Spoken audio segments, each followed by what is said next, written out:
2017 সালের অক্টোবরে মিয়ানমারের পুলিশ বাড়িতে হামলার কারণে রোহিঙ্গাদের বিতাড়িত করেছিল জান্তা সরকার। সে হামলার mastermind Arakan Rohingya Salvation Army আরসার প্রধান আতাউল্লাহ আবু আম্মার জননী।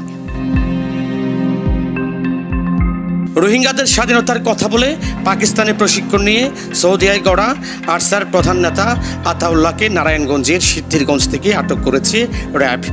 মঙ্গলবার দিবাগত রাতে তাকে সহ 6 জনকে আটক করা হয়। আতাউল্লাহ জননী সহ তার সংগঠনের সদস্যরা রোহিঙ্গাদের বাংলাদেশে শান্তিতে থাকতে দেয়নি। ক্যাম্পে মাদক, স্বর্ণ চোরাচালান, অপহরণ, আধিপত্য বিস্তার নিয়ে নিয়ম করে মানুষ হত্যাসহ নানা অপরাধের সাম্রাজ্য গড়ে তুলেছে। শুধু তাই নয়, রোহিঙ্গাদের আশ্রয়দানকারী বাংলাদেশের মানুষ ও আইন শৃঙ্খলা বাহিনীর উপর হামলা চালিয়েছে। তথ্য বলছে, আরকান রোহিঙ্গা সেলভেশন আর্মি আগে ইংরেজিতে ফেথ মুভমেন্ট নামে তাদের তৎপরতা চালাতো। স্থায়ীভাবে এটি পরিচিত ছিল হারকা আল ইয়াকিন নামে। মিয়ানমার বলছে এই গ্রুপটির নেতৃত্বে রয়েছে রোহিঙ্গা জিহাদিরা, যারা বিদেশে প্রশিক্ষণ পেয়েছে। তবে সংগঠনটি কত বড়, এদের নেটওয়ার্ক কতটা বিস্তৃত, তার কোনো পরিষ্কার ধারণা তাদের কাছেও নেই। ধারণা করা হয় এই গোষ্ঠীর নেতৃত্বে রয়েছে আতাউল্লাহ। তার জন্ম পাকিস্তানের করাচিতে, বেড়ে উঠেছে সৌদি আরবে। আন্তর্জাতিক গবেষণা সংস্থা ইন্টারন্যাশনাল ক্রাইসিস গ্রুপ তাদের এক রিপোর্টে বলেছে, সংগঠনটি মূলত গড়ে উঠেছে সৌদি আরবে চলে যাওয়া রোহিঙ্গাদের দ্বারা।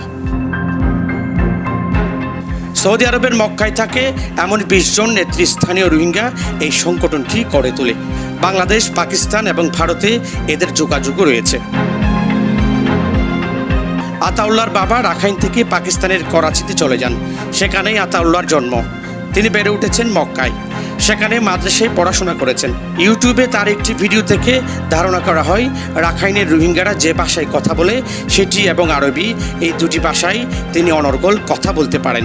2012 সালে আতাউল্লাহ সৌদি আরব থেকে অদৃশ্য হয়ে যান।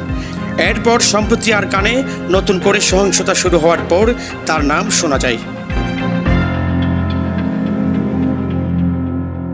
আটক আতাউল্লাহ সহ তার সহযোগীদের কক্সবাজার আদালতে তোলা হতে পারে, কারণ তার বিরুদ্ধে একাধিক মামলা আছে টেকনাফ ও কেয়ার থানাগুলোতে। আজকে বিজ্ঞ ম্যাজিস্ট্রেট জনাব মঈনুদ্দিন কাদের সাহেবের আদালতে 10 জন আসামি উপস্থাপন হয়। এর মধ্যে 6 জনের রিমান্ডের আবেদন করেন 10 দিনের। এরা হল আতাউল্লাহ, মোস্তাক আহমেদ, মনিরুজ্জামান, সলিমুল্লাহ, আসমতুল্লাহ, হাসান।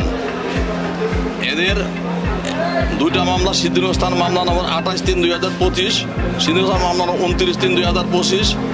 এদের কাছ থেকে 21,39,000 টাকা পায়। এরা সিদ্ধিরগঞ্জের ভূমিপল্লী এলাকায় তারা সংঘবদ্ধভাবে রাষ্ট্রের ভাবমূর্তি নষ্ট করার জন্য এবং দেশের বিভিন্ন জায়গায় ছড়ায় ছিটিয়ে তারা বিভিন্ন গুপ্তচরের মাধ্যমে রাষ্ট্রের ক্ষতি করার জন্য, ষড়যন্ত্র করার জন্য একটা অশুভ পায়তারার চেষ্টা করে। তারেক হায়দার, প্রবাল নিউজ, কক্সবাজার।